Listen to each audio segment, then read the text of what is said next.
Hello, thank you for tuning in to Insights into Consciousness. I'm Anna Olsen with AnnaOlsenIntuitive.com. And today I have a few exciting things that I want to just talk about with the next show and what I've been planning. I've been really excited about some guests that I'm going to have on the show. I have two mediums that do psychic readings, healings, and all sorts of new exciting things. I have one in New Zealand and one in Utah that I'm really, really excited to speak with. We wanted to do a triad reading. We're going to see how we can kind of set that up with one of the readers in a couple of weeks. But next week I have Michelle Jenkin, and she's in New Zealand. She's a wonderful healer, and I got to touch a base with her. She has this amazing accent, and this is what I love about this, is I can just interview people from all over the world, and I'm excited to bring her on. She's into spiritual development and trance channeling. And trance channeling is something that a lot of people don't have a lot of experience with, so it can seem a little bit different to people some of the time. And so what I want to do is just to dispel some of the myths with trance channeling, with psychic readings, all of these things that people have been doing for so long, for thousands of years, that we really just need to learn more about to really understand how these things how these things are not only normal, but they've been practiced for a very long time. And also, we are going to have Aaliyah Herrera, and she is a intuitive reader. She's a healer. She and I really, really mesh. We're a lot of the same, and we've just been able to connect and just really understand each other quite a bit. So she does a lot of the same things that I do, and I'm really, really excited to have her on. She's going to be on probably in a couple of weeks. So I have two guests coming on the show the next 2 weeks. I'm really, really excited about that. And today, it's really interesting because I did do some just basic meditation and grounding to see what I should do today's show about. And the topic that came up through spirit was money. And that was surprising to me because I usually am not too drawn towards money. I'm not usually so into talking about money. It seems more or less like a topic that I usually stay away from because I try not to draw too much importance on the topic. But since it came up, I'm ready to go, and I'm ready to talk about some money. So what we do know, first of all, I wanted to just kind of create a basis and a foundation to what we do know about money. In the material sense, and in the, I guess some intuitives would call it, like the first and second dimensions, people basically look at money as it's a very solid, plain, simple idea. Now, it's more of an idea, and I want to introduce that to viewers that this thing called money, it's not as solid as we think it is. It's numbers in a bank account. It's notes on a paper. It's a system of trading that we've had in societies for many, many years, thousands of years. Babylonians, people used to use some seashells or, hammered pieces of metal, or, money is basically just the trade of goods or services. And for the most part, money, or that trade of goods and services, it is an ideology of just a basic way to make living more comfortable. And this is what I want to touch on, is that most of the time, people will connect this to survival. So if we don't have money, we don't have food, and thus it kicks in with our survival. So for many, many people growing up, many people would have listened to their parents talk about, oh, we don't have enough money, and they're watching an actual condition for survival coming over their parents' face. It basically would trigger a survival mechanism and a mechanism to survive. So what I really want to reiterate here is that this is touching on some really deep survival mechanisms. And this is what I want to really focus on, that in this day and age, we really don't need to go there anymore.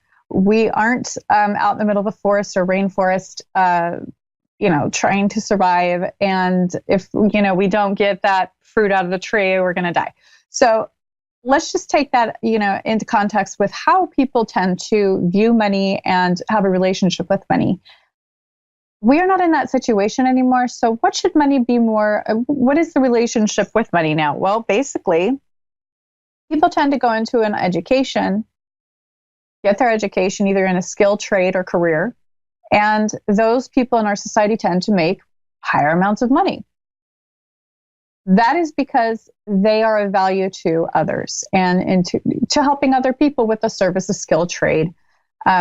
So other people could not survive without their services, and thus people barter and exchange their services. So when we have these barters and trades with each other, it's this really interesting exchange, and it has to do with money, and it has to do with just needing each other. It has to do with the community needing each other. So what I want to really, really put out there is that money, the idea of abundance, is probably a better way to term money. Sustenance, it's a way to survive. It's more or less just abundance. So that is an influx of everything: services, people who can help us, people who are worth a lot for our survival. So basically, money just connects with survival. And if you take that survival mechanism out of it and just look at it more as attracting abundance, I think that more people would really, really benefit from doing so, rather than conversations such as, basically, like, what is I don't think I can afford that, or these conversations people have that they most likely inherited from their parents. If they stop and they think back, the different conversations such as, I don't have the money, or we can afford that, or, oh, that's what rich people buy, or things like that. These are the conversations that go on in people's minds that causes a level of or a belief system of a block for abundance. And what that does is it even causes people to believe that they are poor, that they don't have the money, and it keeps them stuck in that place. So education, basically education for a skill or trade will help people to make more money, to have more. I really want to touch on the fact that these knee-jerk belief systems is what keeps us in a place of no money or less money. It's basically a malleable concept: money, income, this bartering, this exchange of trades or goods. And the more that we can think of it as, like, let's say the law of consecration, it's basically just we have an exchange of services, an exchange of energy, and an exchange of survival. So that's basically all it is. The more that we can think of it that way and attract abundance rather than, digits in a bank account on a screen, or think of it as like a note with, on a paper, and not make it such a serious issue and be more light-hearted about it, the more that we can attract more money and look out of the box, search out of the box that keeps us so into these belief systems to start to develop new ways of making money. So the law of attraction will then start to work for us in the universe. Now, these are concepts that have been going on for a long time, that the law of attraction will attract money. The more that we say to ourselves, we have more money, we are living the way that we want to, we feel it, we see it. Slowly, as we consistently do that, we will draw it to us. This is like a lot of us being an antenna, our nervous system being an antenna for good, for things that we want to attract, and for the things that we would like to invite into our lives. So I want to just put out the idea that we've known for a long time with doctors. How is it that we think a bad thought and hormones are secreted and produced in our system and in our body that will make us sick? We know that as a scientific fact. Doesn't that mean that we also can think good thoughts and that we have good hormones and chemicals released into our body that cause us to be healthy? Well, the same goes for money. It's a belief system. It's in psychology. We know that beliefs limit us if they're negative, and they empower us if they're positive. It's the same concept, releases the same hormones, It all has to do with thought. So I really want to urge and invite everybody watching tonight to invite those positive conversations about money and abundance and the law of attraction into their lives. And what I would really love is to hear everybody's opinion or what happened or when they did it, what they experienced. And I'd love to even have everybody who's listening manifest $100 in 24 hours. I want everybody to think, I have $100 in one day. Imagine it happening, and I want to see who can do it. How does it come to you? What happened? Did you wake up and you had $100 more in your account? I mean, I've heard things like this over and over, and I really, really want to hear from you about this. I want to hear about your experience with the law of attraction and how you attracted money with your attitude, your thoughts, and making yourself an antenna for abundance. So again, it's only a banknote or a digit on a screen, but in a bank account. But I want just do a little test.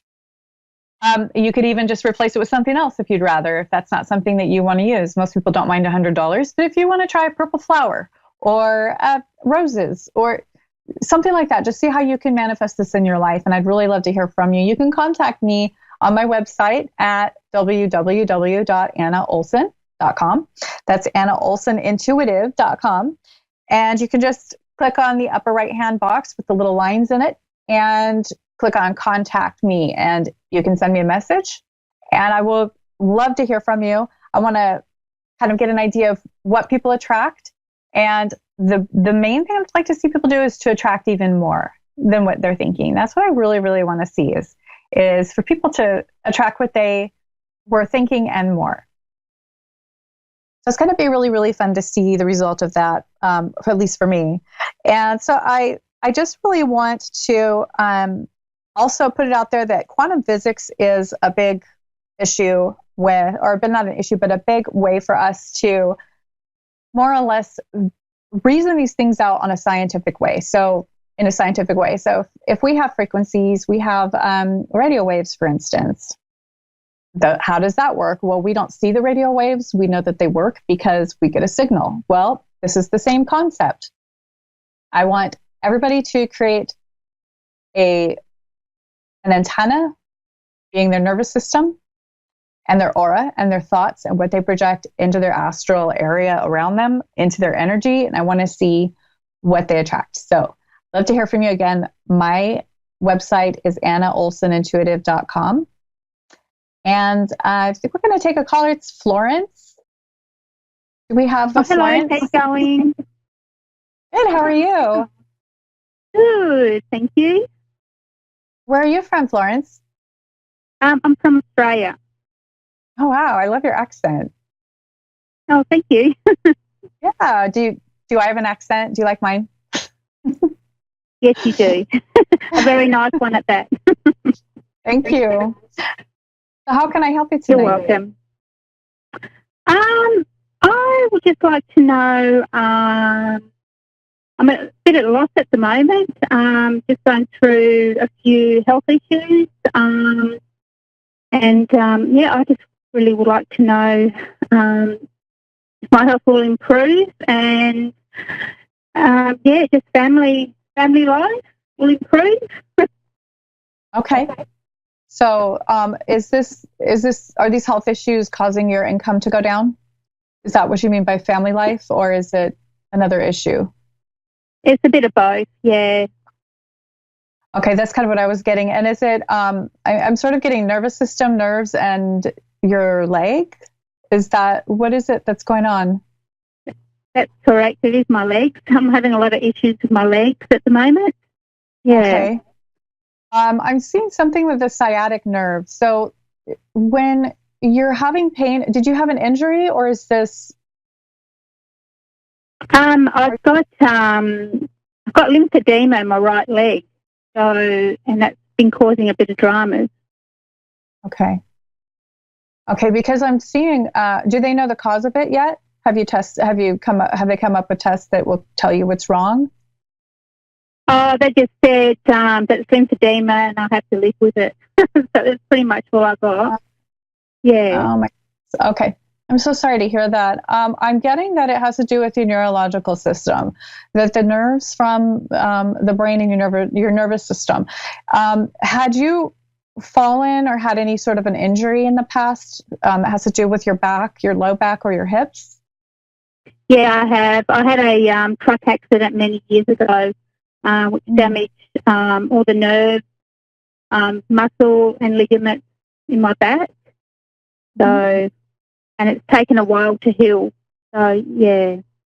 Okay, so I'm seeing that some of the nerves were damaged, and what's happening with the nervous system is the sciatic nerve. The sciatic nerve kind of runs through the piriformis muscle through the lower back and down the back of the leg. And what I'm seeing is happening is there's basically, I know this would have more to do with the cardiovascular system if you're having some fluid retention there, but what I'm seeing is that there's a signal that isn't getting to the brain properly, and it has to do with your injury. And what I'd love to see is for you to go get some acupuncture done. Okay. Have you tried acupuncture? No, I haven't. That's one thing I haven't done. No. Okay. So I'd love to see you try the acupuncture if you can maybe even, work out a payment plan or something, because I know it's probably kind of hard to just go pay for that right now. With your work thing going on, maybe the acupuncturist can kind of work with you on something like that. And how often have you done yoga? No, I haven't. I can't bend my legs. So having a few issues there. I'm so sorry. I'm seeing that you could do little yoga at a time as you increase your mobility in the leg, and that would also open up those muscular areas with the piriformis muscle. I feel like this also has to do with a piriformis condition that is actually quite common. And if you have insurance or some way to get physical therapy to work on your piriformis muscle that has to do with that area in the sciatica area that goes down the back of the leg, that would really, really help. Okay, then. Thank you. I will be on that. Yeah, and Arnica, have you tried homeopathy? I know that these are a lot of things I'm throwing at you, but I'm getting to that Arnica may help, or other homeopathic remedies. I do, when I'm financially able, I do go and see someone. It's very good. But I haven't gone and seen her because of the financial situation at the moment. But yeah, as soon as I get better, I will definitely do it. Go and get some therapy done on my leg for sure. Yeah, and I just, I'm getting. It kind of seems like an obvious question, but have you been feeling kind of depressed through this whole thing? Of course, yes, I have. I see that your energy is kind of low, and it's hard to get out there and do all these therapies that you need to feel better. Yeah, well, I've got a low self-esteem at the moment, so not feeling great at the moment. So. Yeah, it's a little bit of a downer. I can imagine. And I'm wondering if, just making a list and going through the list slowly as you can emotionally handle it all, because I know you have all these other emotional things on your plate right now. So making a list of, acupuncture, seeing about somebody who may, community classes or something for yoga that are cheaper, you could pay like a lower fee for those. And then the homeopathy, what I love about the homeopathy is you can go online and you can really, Google whatever it is for edema, whatever it is that's going on with your leg, you can enter in all the symptoms and come up with wonderful sites that will help you to know what to go get. You can get, like a $7 or $8 little bottle of a homeopathic remedy that will work. And you just follow the instructions from the websites and things like that. And I really think that would really be a way for you to self-treat. And then once you start to feel a little better, I'd love to see you, start to walk a little more, start to do a little yoga. And I feel like the more you're up and your circulation is going and you feel better and better, your mood will improve, and then you'll have more of an opportunity to treat it more. Yes, you're correct. You're absolutely correct. Yeah. Well, I'm really sorry that you're going, and I want to give you a time frame. Would that help you if I gave you a time frame? If you start these things that I'm suggesting, I'm seeing 8 months. I'm Okay, seeing yeah, that sounds good. 7 to 8. Yeah, 7 to 8 months. You're really going to see an improvement if you just incorporate these things as you're feeling, um, comfortable. And I'm seeing soda. So do you ever drink soda? I do, yes. Okay, so that needs to go away. I don't drink that much. Well, it's I feel like, yeah, I feel like the soda is really making it worse. And it's okay. Like, I think if you have like one a week or something like that, like one little soda a week, but not like nothing more than that, and maybe even less than that, maybe zero. See how you feel, and just drink a ton of water. I really feel like your water needs to improve. Like, how much water do you drink a day? Well, when it was summer, I used to drink probably 4 bottles of water a day, but the 600 ml bottles. But at the moment, yeah, I'm not drinking very much. Okay, so if you really increase your water to at least 24 ounces twice a day, Yes. you're going to also see an improvement with that. And mint, if you put mint in it, I'm seeing mint will help. Yes, yes. Mm-hmm. Fresh mint. I'm seeing like fresh mint leaves. You can, wash them really well and just kind of twist them until the oils are released. And you can put that in your water to make it taste really good. Okay, no worries. I often put lemon in there. So I was going to say lemon, and if you like lime, the citrus will help too. Lemon mint. I think it would really help you to be able to drink it a little bit easier because it'll taste better. okay, that sounds great. Is there anything else that I can help you with today? Is there any? Just a couple more little things. Do you see me or us as a family going away next year? Is the money going to be a lot better? Okay. So, are you saying that is part of your family is going to go away? Or are you asking if you're going to go like as a family on a vacation or? Yeah, well, we've been asked if we can go away next year with some family friends, and we would love to go, but financially, I'm not too sure if that's possible yet. So, yeah. Okay. Yeah, So were you going to bring everybody, or was it just going to be like two people, or it was a whole no family, my children. Okay. How old's your youngest? She's 12.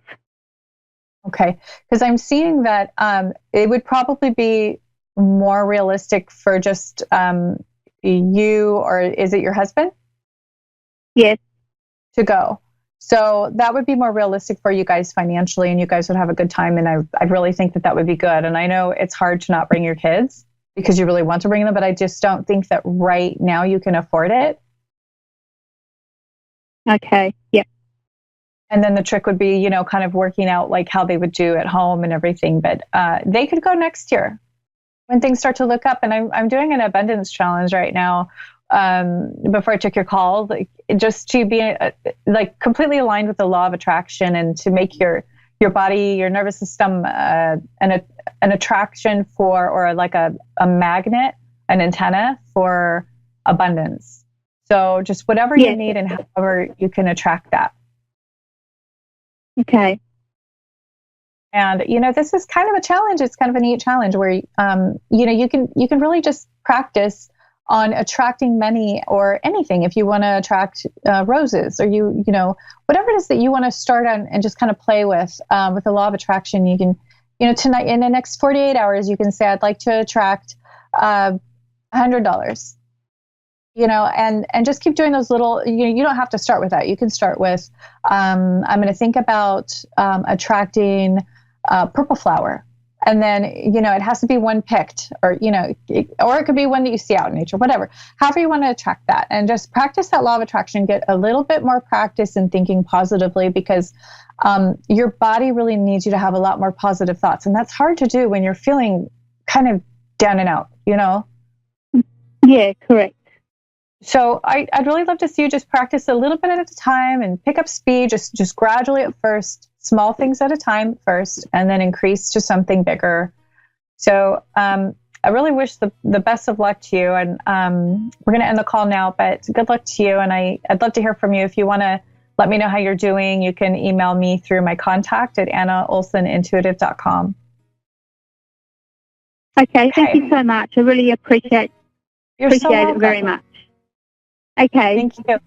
Okay, bye-bye. So that's basically it for today. And again, my website's annaolsenintuitive.com. I'm also selling classes online on how to work on your intuition and how you can use your intuition to help aid you in your daily life, aid you in your income, your family, or anything that you so choose. You can start a business doing readings and healing others and using anything you've been through to come out ahead and help others with that. So thank you so much for watching, and I am so excited to get emails from everybody on what they're attracting. I will talk to you again next week, and I can't wait. Have a wonderful, wonderful week.